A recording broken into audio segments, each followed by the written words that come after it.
cognitive skills development, memory, focus, and problem solving. Today we shift gently into another important part of growth: the way children think, the way they remember, the way they focus, and the way they solve problems. You are welcome to Safe Settings Podcast again. I am Adedamola Flourish Balami. And today, based on the topic of discussion, we're going to explore, we're going to observe, and we will understand. Because cognitive growth is not pressure. It doesn't come as a result of the amount of conversation we have with our children. It doesn't also come as a result of the amount of pressure we mount on them to say, those who are scoring well, do they have 10 heads? You have to make it, you have to push and all that. Cognitive growth is a process, and every child develops at their own beautiful pace.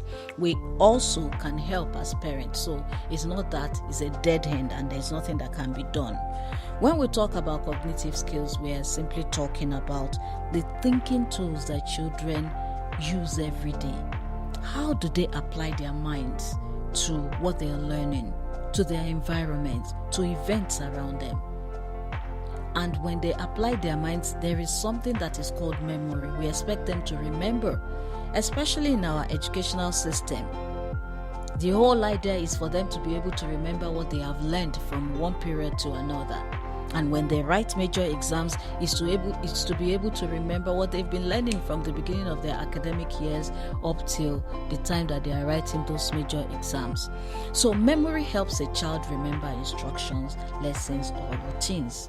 That's a given. And focus helps them stay present with a task. While problem solving is what helps them figure out things instead of giving up quickly. When they develop a good problem-solving mindset, they are able to figure things out without just giving up because they seem not to understand it. Now, in simple terms, cognitive development basically means helping children think clearly, helping them stay attentive to the task at hand, and helping them find solutions to whatever challenge they are facing. Whether academic, it could be academic challenge, it could be a mathematical problem. Every mathematics question is a solve this problem. So, problem solving skills helps them to find solutions to whatever challenge they are facing part time. And here is something very important: cognitive growth should never be compared from child to child. Children grow differently. It is proven that the brain develops at different speed for different people. We understand that the prefrontal cortex of children is what supports their attention, their planning, and decision making, and it matures gradually and very uniquely for each child, each person. So the development of each person's prefrontal cortex is unique to them. This means that two children of the same age can show very different levels of focus, different levels of memory, different levels of problem solving. Before we even start talking about, is this child a special need? So it has nothing to do with exceptionality right now. It has to do with the fact that their brains are developing differently. Several researches in developmental psychology, in educational psychology, have proven that learning is not linear. Children can both be developing normally, and their memory and problem solving and focus capacity or abilities are different. Learning is not linear. Some children will build strong verbal memory early, or verbal ability. Others will develop visual thinking first. Some other ones will need some sensory input for them to be able to focus and actually learn and remember. Some will have to connect what they are learning to, maybe events in their lives or things that matter to them for them to be able to remember. So each person's growth is unique to them, and it is shaped by temperament, it is shaped by their environment. So our job is to create the right environment for them to learn, for them to grow. It's also shaped by brain wiring. Like someone will say that there is no much you can do. Your child's learning capacity has been determined from the time you decided you want to marry your husband, because sometimes it's also genetic.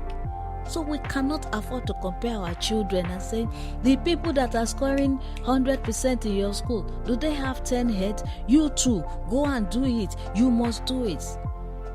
Because sometimes those things are coming from our assumption. We assume that the child is not trying. We assume that they are not putting in their best.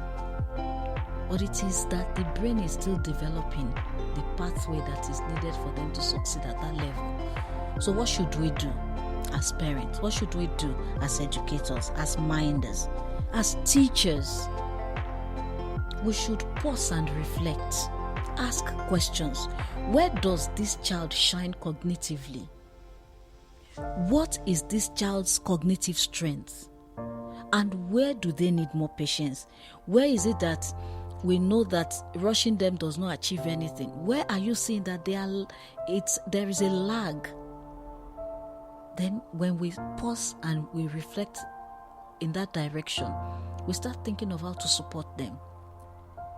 How can we support such a child that is doing so well in a particular subject, and some other subject that are supposed to sadly connected to the subject is doing well in is not doing well? How can we support them? Support can look like breaking tasks into smaller, steps for them. Especially when it comes to calculations, most of the time parents have issues. Or you hear people say, my child is very good with written English, but very poor with spoken English, or good with spoken English and poor with written English. How do we help them? We start thinking of how to support. And it can come by breaking tasks into smaller steps. It can also come by allowing them to have breaks as they study. Maybe they need to recalibrate. You have to study the child to understand. Support can be by us asking questions that guide them into the answer. I often say something that, why do we give children extremely difficult questions when our purpose is for them to learn? We give them extremely difficult questions and we remove every form of help. And sometimes teachers are so happy that everybody is scoring very low marks, because it makes them feel like, that means that they are not doing their job, or they're not thinking of, yes, they will not appreciate the subject. How about we teach for them to know? The purpose of our teaching is for them to know, to understand, to appreciate, and be able to, pass the message to others. So when we do that, we realize that we're asking guiding questions instead of giving quick answers. Sometimes we also give quick answers. So you don't know that 2 times 2 is 4. When 2 plus 2 is 4. We just go on like that. We need to pause and realize that this child might just need a little more patience. And when they feel safe, their minds are open. When they feel understood, their learning becomes lighter. When they realize that the intention is not for me to fail. The intention is not to show how foolish I am. The intention is for me to learn and know this thing. They become more open to learning, and learning becomes lighter for them. So as parents, we need to understand what can help children improve focus or memory. What are the small strategies that can make learning easier for them? As parents, as educators, as teachers, as the child, these are the things we should be thinking of. Okay, I'm having issues as a child. I'm having issues in this course or in this subject. What can help me? What can make my learning easier? How can my memory improve? And parents are thinking like that too. Teachers are thinking like that. So parents, we don't have to turn every learning moment into pressure. Like, sit down there and make sure you finish it, even when they are not getting it. The pressure does not increase understanding. We need to create maybe small routines that will help them gain clear understanding. Sometimes sit with them and explain. Even ask how they are doing it. And there are so many materials that can help us now. So calm routines that can help your child feel safe enough to focus. We need to learn it and help them acquire it. So instead of asking, why have you not finished? You can say, let's break it into smaller steps for you. Let's see how much you can cover if it's broken down like that. And when they experience that kind of support, it can strengthen their memory because their minds are relaxed. And so your gentle presence as a parent will become the space where their learning feels safe and possible, because they might not have gotten that from school. Also, as teachers and educators, we must remember that focus will only grow when students feel seen. I know that we can't so much blame teachers. There's a lot of pressure on teachers to finish the syllabus before the end of term. And you have 20 children or 25 children in class, where there are 4 saying, I know it, but they are taking longer than other children to quickly solve what you expect them to do.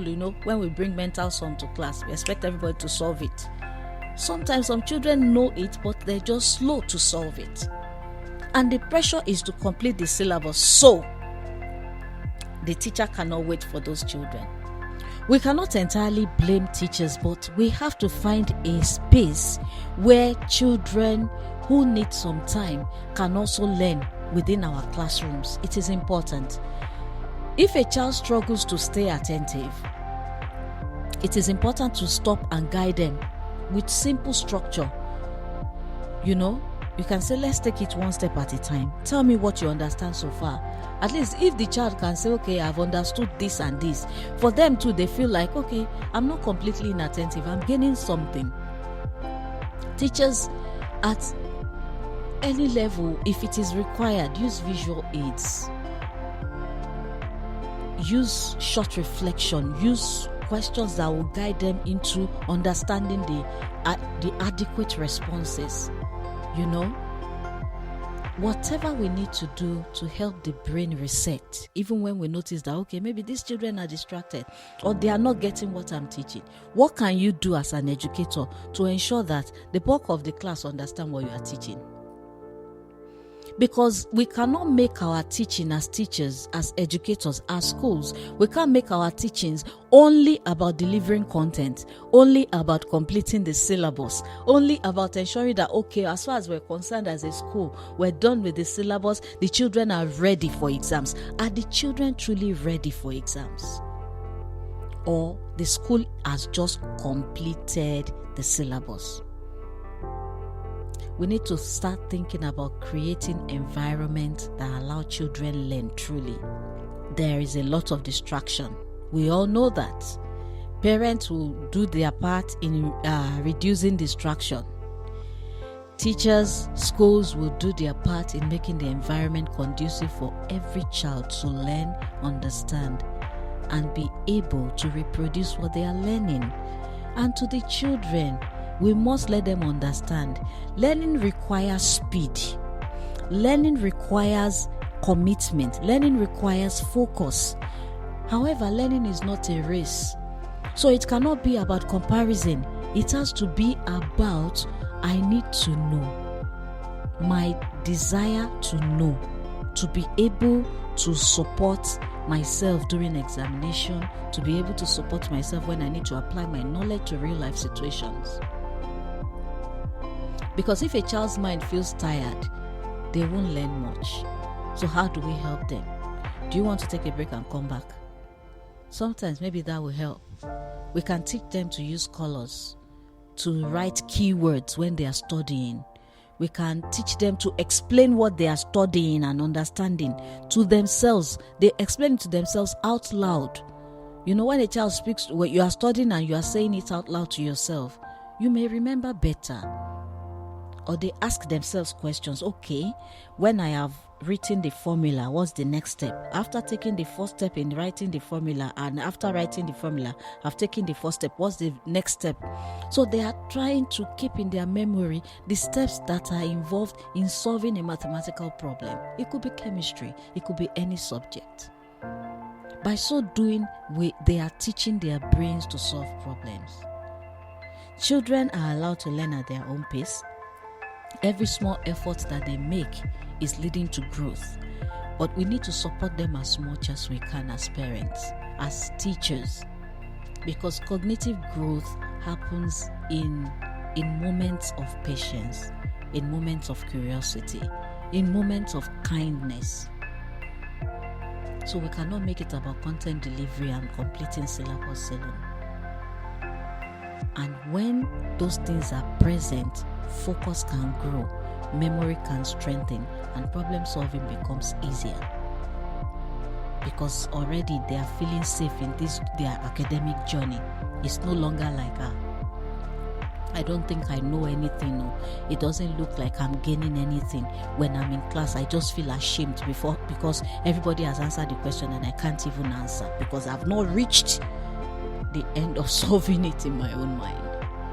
We've pretty much come to the end of today's episode, but before we go, these are the practical takeaways.